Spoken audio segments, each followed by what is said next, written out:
பிரதமர் மோடி தலைமையிலான அரசு தமிழ் இனத்திற்கு ஆதரவாக செயல்படவில்லை என்பதாலேயே தேசிய ஜனநாயக கூட்டணியில் இருந்து விலகியதாக மதிமுக பொதுச் செயலாளர் வைகோ தெரிவித்திருக்கிறார்.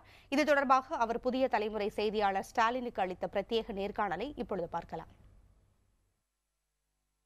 அடல் பிகாரி வாஜ்பாய் அவர்கள் கடைபிடித்த கொள்கையை இவர்கள் கடைபிடிப்பார்கள் என்று நம்பித்தான் நான் நரேந்திர மோடி கிட்ட சொல்லும்போது அதை சொன்னேன். அவர் அதை மறுக்கலை, நான் நம்பினேன். ஆனால் எடுப்பிலேயே அவங்க பதவியேற்பு விழாவுக்கு ராஜபக்சே அழைத்த போது என் தலையில் கல்லை போட்ட மாதிரி இருந்தது. நான் நேராக போய் இது பெரிய துன்பத்தை கொடுக்கும், அவன் கொண்டாடுறான், கூத்தடிக்கிறான், நரேந்திர மோடி கவர்மெண்ட்டும் எங்களுக்கு சப்போர்ட்டுங்கிறான், எங்கள் மக்களுக்கு நாதி இல்லாமல் இருக்கிறாங்க அப்படின்லாம் சொன்னேன். அவங்க கேட்கல.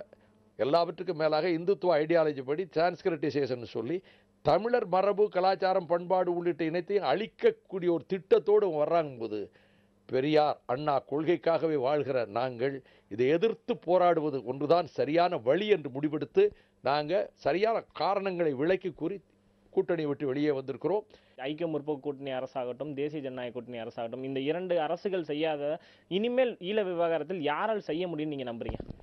மத்தியிலே அமைகின்ற அரசு தொடர்ந்து இப்படியே துரோகங்களை செய்து கொண்டே இருந்தால் நாளைய தலைமுறை, வளரும் இளைய தலைமுறை இந்திய ஒருமைப்பாட்டின் மீது நம்பிக்கை இழப்பார்கள். முதல்ல இந்த எச்சரிக்கையை நான் சொல்லிடுறேன். ஏன் இப்ப தேசிய ஜனநாயக கூட்டணியிலிருந்து மதிமுக வெளியேற பிறகு தமிழிசை சவுந்தரராஜன் பேட்டி அளிச்சிருக்காங்க. அதாவது இதனால் பாரதிய ஜனதா கட்சிக்கு எந்த விதமான பாதிப்பும் இல்லைன்னு சொல்லியிருக்காங்க. இது சம்பந்தமா உங்களுடைய கருத்து என்ன? சகோதரி தமிழிசை சவுந்தரராஜன் அப்படித்தானே சொல்ல முடியும். அவங்க அந்த கட்சிக்கு தமிழ்நாட்டு தலைவராக இருக்கும்போது வேறு எப்படி சொல்ல முடியும்? அப்படித்தான் சொல்ல முடியும்.